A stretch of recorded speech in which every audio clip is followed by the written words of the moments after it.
Welcome to the University of Texas Pan American. I'm Kirk Teagarden. I'm Giselle Odo. And I'm Leilani De Leon. Today we are going to take you on a journey to discover small rural businesses in our South Texas communities. We will be speaking with rural entrepreneurs to learn how they operate their business and what makes them unique. Then we are going to work with our professors to analyze issues rural entrepreneurs face and how they can use technology to promote their business. Come join us. Grace Heritage Ranch is located within the community of Santa Monica along the historic Old Alice Road. Kirk and Leilani will be visiting Grace Heritage Ranch. The ranch, owned and operated by the Schock family, offers tourists the opportunity to see a different way of living. Visitors gain hands-on experience with several kinds of animals and will create memories from milking goats, spinning yarn, and seeing bees up close. To arrive at Grace Heritage Ranch, you begin by traveling north on Expressway 281. Then take FM 490 exit. Continue on to FM 490 for 25 miles until reaching Highway 77. Travel for another 8 miles on 490 past Highway 77. Turn right, heading south on FM 1420 for about 6 miles. Head straight onto County Road 1651 for 1.5 miles. Grace Heritage Ranch will be on your right. Today we are here with Mary and Brian Schock, the owners of Grace Heritage Ranch. So how did you get started? We moved out here about 3.5 years ago, and our thought was to help sustain our family and living off of the land type of a lifestyle. And as we were starting to put those practices into our way of living, we realized that as friends came out here, they were asking us, well, how do you do this? How do you do that? And we thought, well, let's teach them, and maybe other people would be interested in learning this also. So as time went on, we thought, well, maybe we should open up to the public and help teach other people some of the things we do and the practices that we put into our lifestyle out here. Can you tell us a little bit about the history around here? Oh, Willacy County is rich in history, but the road that we live on is Old Alice Road, which used to be a stagecoach route. It was also used during the Civil War for the South to get cotton down and out of the country into Mexico and bring in finances for the war. Right, the stagecoach went all the way from Brownsville to San Antonio through, of course, a town called Alice, which is where the road gets its name, Old Alice Road. And part way down if you continue this way, south, there's the Arroyo Colorado.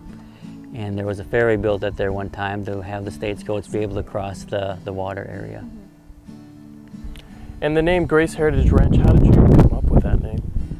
The name comes from a couple reasons. Grace, for two reasons. One, the Christian concept of God's grace and His love towards us, even at times when we're acting the way we shouldn't act, and His grace towards us. And also, God's grace was the name of our first donkey that we got kind of as a donkey rescue type situation. And she passed away from cancer a couple years ago, but it's also in thoughts of her too. And the heritage comes from, heritage is a breed of animals, and those are the types of animals that we have out here. They're called heritage breed animals. They're an older type breed. We say that heritage is something that we've gleaned from the past, we're maintaining in the present and passing on for future generations. What made you decide to pursue this lifestyle? It was more for the family than anything else. We wanted to have our kids outside. We wanted them working hard. We wanted them learning to enjoy things and doing hard work and where their food came from, and to appreciate the work that goes into producing it. And so bringing them out here gave them an opportunity to choose what they like to do, what they love, and just follow it with everything they've got. Right, and we want it to be educational and fun at the same time. So while they will have a fun time out here and people do enjoy what they see and are able to interact with, we also throw in some education and history. That's the overall goal, is for education and making the education fun. So you mentioned animals. What kind of animals do you have?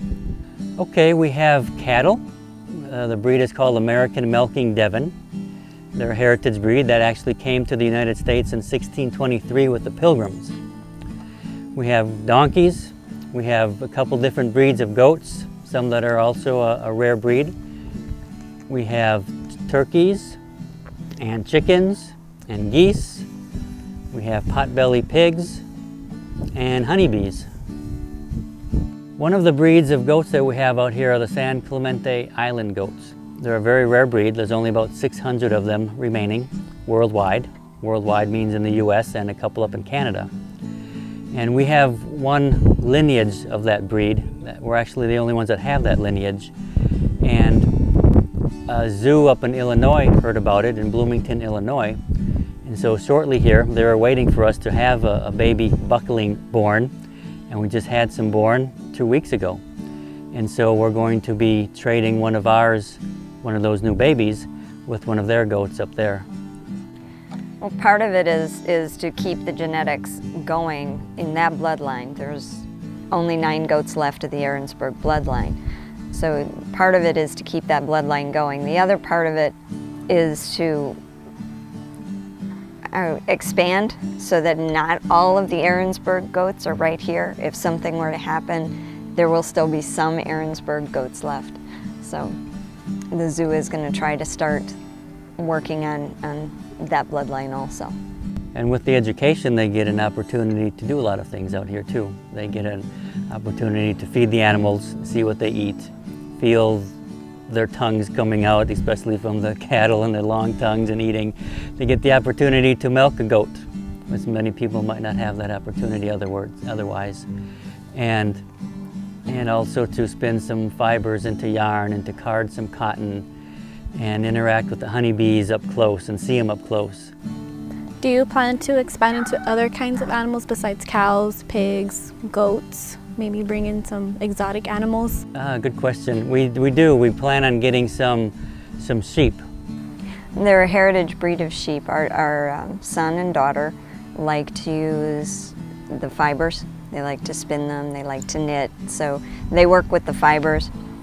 There's a heritage breed of sheep called the Jacob sheep that they're interested in bringing out here. They have polycrete. They are polycrete. It means they have many horns, and they can have up to 6 sets, or 6 horns, 3 sets. So they're interested in those. We've also looked at the original heritage animal, an American bison, and so that is something else that we've looked at bringing out here. When we return, Mary and Brian Schock will discuss what customers can expect during a tour at Grace Heritage Ranch. We could see that the weather was kind of getting bad. Here's the crawl space, the hole. That's what saved our life. But that night, immediately, the Red Cross was there. That volunteer, he didn't even know us. He just knew that there was a family with 2 younger kids who didn't have a place to go. That was the Red Cross. I knew that's what they stood for. They help people.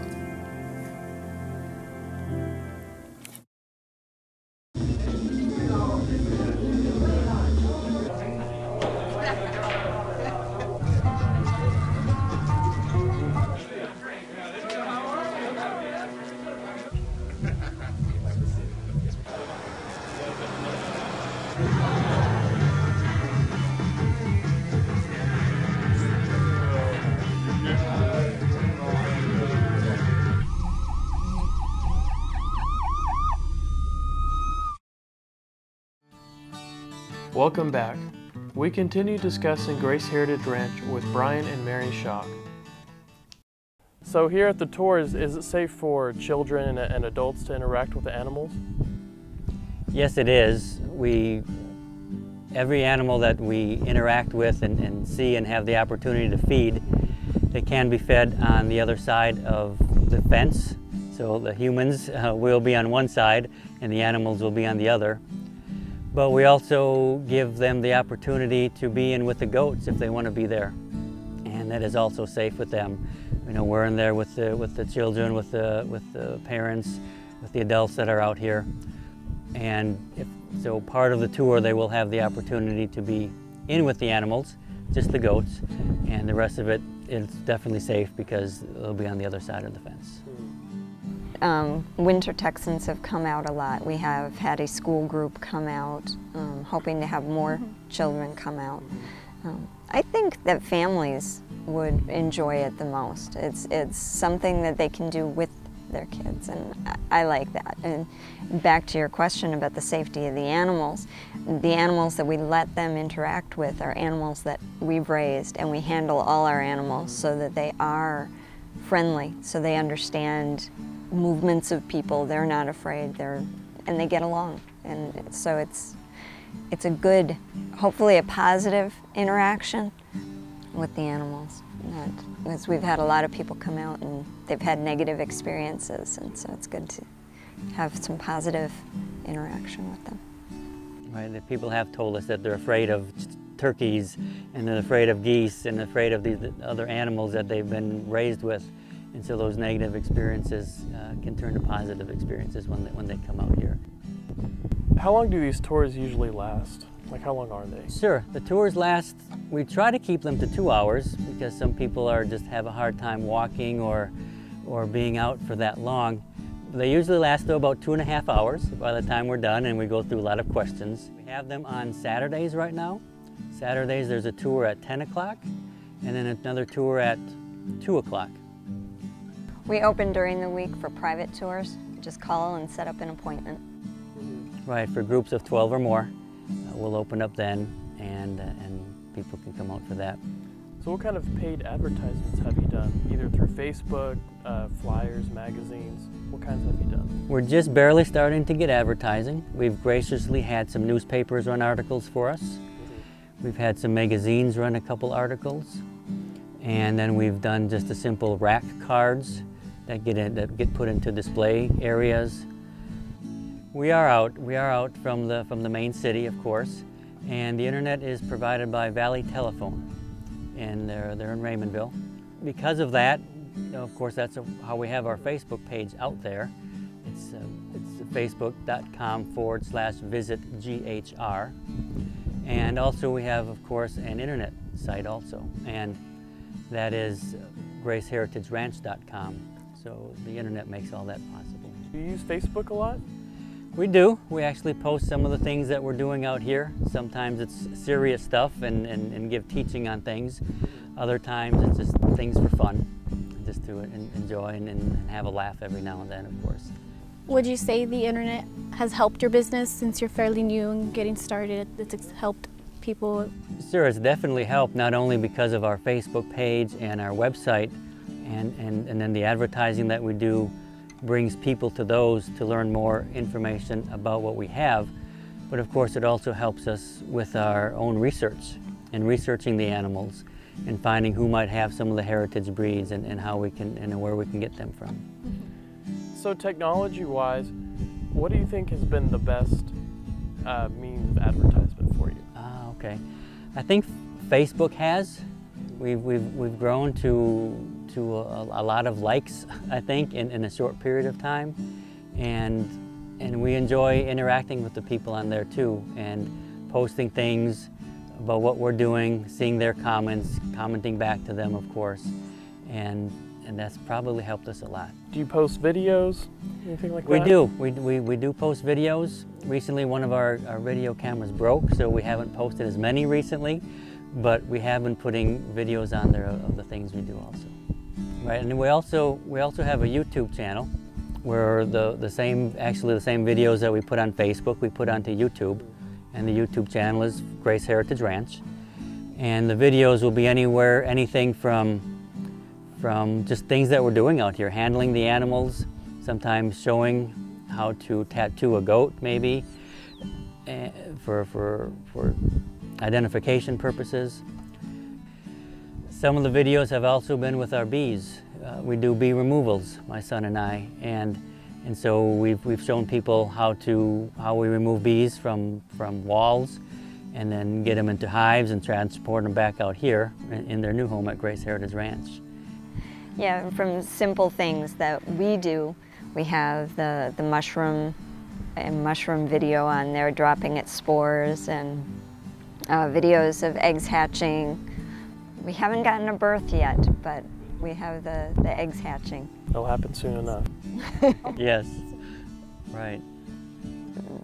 Going back to the Facebook is that that builds up relationships with people, and they want to come out, and they seem more willing to take the drive to come out and see us because they know us already. Definitely. We've had people from South Padre Island.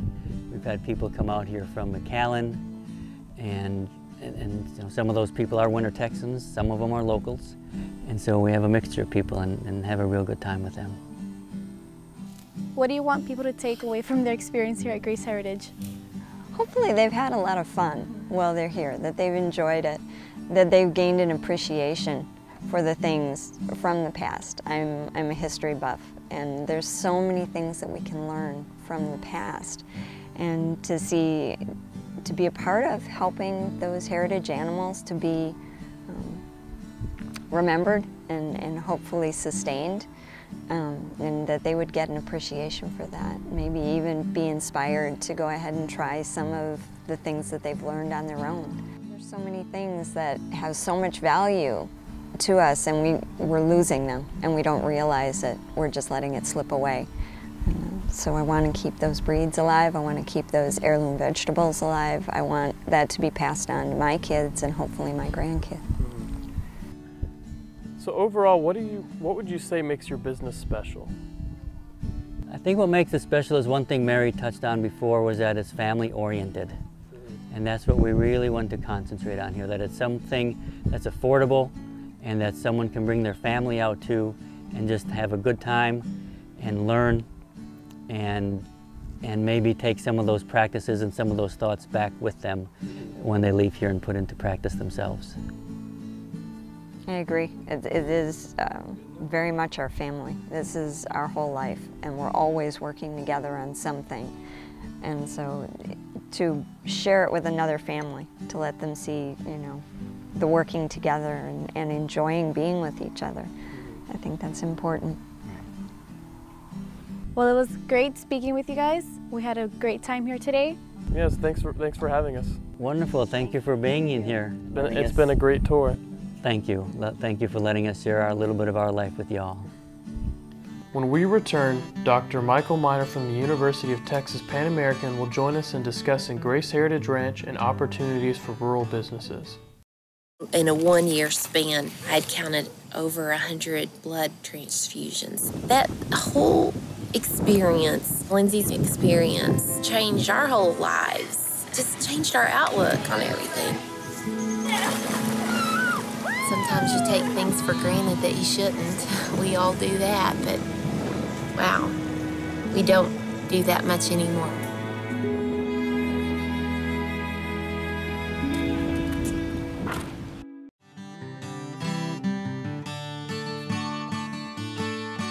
We're here today at the University of Texas Pan American. Joining us is Dr. Michael Miner, Professor of Marketing here. We are going to discuss the business of Grace Heritage Ranch. Thank you for joining us, Dr. Miner. Well, thank you for asking me. I'm glad to be here. At Grace Heritage Ranch, they have a unique business, and where they're located, they actually have a lot of history around the area, such as Old Alice Road. Right. How do you think they could possibly use history like this to help their business?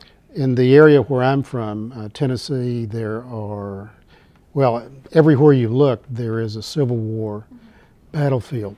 And one of the things I noticed when I moved here is that although there were Civil War battles down here,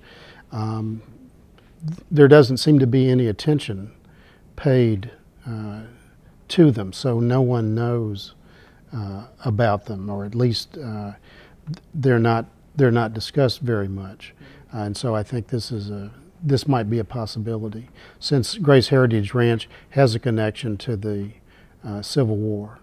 And if there are other historical activities in the area, that's another way that they could ally with another service organization. So you could say maybe appealing to the history buffs here in the area, yes, would attract customers to go visit the Old Alice Road and to the Grace Heritage Ranch. For sure, yes. I think there's a lot of interest in the Civil War, and so that's a natural attraction for the area. Well, they have different market segments such as the Winter Texans. They have, I know he's trying to get involved with the schools. He has, children that are involved, families as well. Right. And how do you think he could best target the different markets he has? Well, for example, with children, I think it would be interesting to visit schools and to give talks at schools in various areas and get the children interested in what's going on. They in turn can be a marketing tool to talk to their parents about possibly going out there. So I think, for example, if they had animals that they could actually bring to a school, either outside or even into a classroom, I think that would be very interesting for children. How can they attract more Winter Texans to their business? Well, actually, Winter Texans are fairly reachable in that most of them are in trailer parks, etc. And so I would suggest actually going back to a more traditional form of advertising, flyers, etc. I'm not sure how many of the Winter Texans actually are on Facebook and the like, and so probably a more traditional advertising approach would be a good idea. And there are various newspapers that go particularly to Winter Texans, and there's a Winter Texan column in the Monitor, for example. So if they could get a write-up about the experience in the Winter Texan column, that would be a good idea for them. You've got a segment of retired people, the Winter Texans, and then you've got a very young segment who are school children. And so they would like to be able, I'm sure, to appeal to both of those segments. How does having activities on the ranch increase and create a value for the visitors and for Grace Heritage Ranch?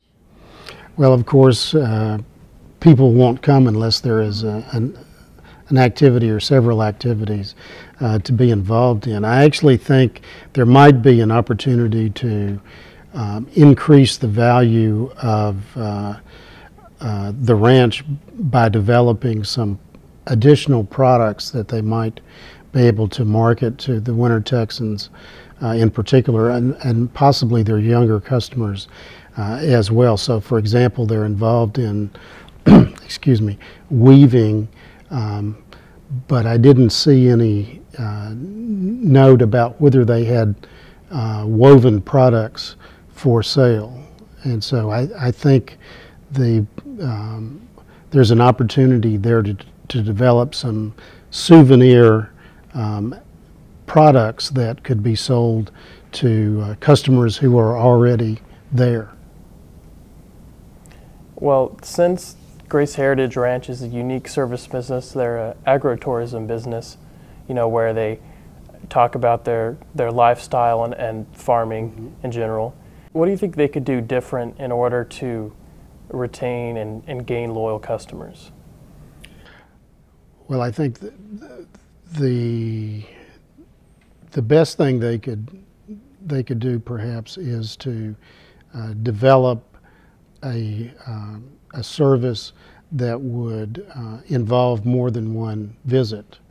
For example, a day camp for children where people sign their children up for a week or some length of time like that. Is there a certain way how he can get Winter Texans to come back to his business?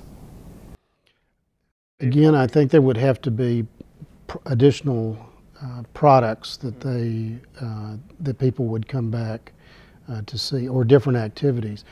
For example, perhaps around Halloween they could sell pumpkins. I don't suspect that they raise pumpkins, but I think it's a natural location for people maybe who have come in the summer for one experience to go back and to repeat the experience while buying a pumpkin maybe, or if they had unique Christmas types of gifts that they developed on the ranch to get people to come back as we get closer to Christmas. Or like for Halloween, like you said, a pumpkin, well, they could have like a pumpkin carving or something. I think that's a good idea. Usually visitors who go and experience the tour of Grace Heritage Ranch, they have no experience prior to actually working with animals and actually experiencing the life of a ranch. How can a service business help customers understand the price of something they have no previous experience with? Well, this is very difficult for quite a few services businesses. Restaurants, doctors, lawyers all have this problem. In the case of Grace Heritage Ranch, I think they have an opportunity, for example, by asking previous customers to write reviews, to write about their experiences when they were on the ranch, and I think that will help to convey the value of coming out to the ranch and seeing what's going on yourself. So I think reviews would be a good potential avenue for Grace Heritage Ranch. Grace Heritage Ranch is very local, very rural, and the services provided by VTX has a key role in the business of thriving of Grace Heritage Ranch. Absolutely. The internet has changed everything, and this is an unusual example of a rural enterprise to connect with the world outside of their immediate surroundings. So that wouldn't have been possible even 30 years ago. It would have been very difficult. For a young enterprise, they have done a fantastic job. One possibility might be to make reservations for, I believe that during the weekend they have tours at standard times that don't require reservations, but during the week they parties need to make reservations if they want to visit the ranch, and so they could certainly use the internet as a way to make those reservations. Is there something that a growing business should look out for when using social media? Maybe some challenges they might face? I think that the challenge is not to start a web page or a Facebook page, etc., but to keep it going. It can be difficult for people who are involved in other activities to think of something daily, ideally, or at least every couple of days, to put on the Facebook site. So that, I think that is a potential obstacle for any, particularly for a small organization like this, to keep going back, refreshing what's on Facebook. Thank you, Dr. Miner, for taking a moment out of your busy schedule to discuss with us Grace Heritage Ranch. It's been great having you here. I appreciate the opportunity. Thank you. Thank you. You're welcome. Wow, that was an eye-opening experience. I agree, Giselle. It's interesting to see how rural businesses can use modern technologies to adapt and grow. It's great to see what businesses in South Texas have to offer. Thank you for joining us. For Rural Ventures, I'm Kirk T. Garden. I'm Giselle Odom. And I'm Leilani De Leon. See you next time.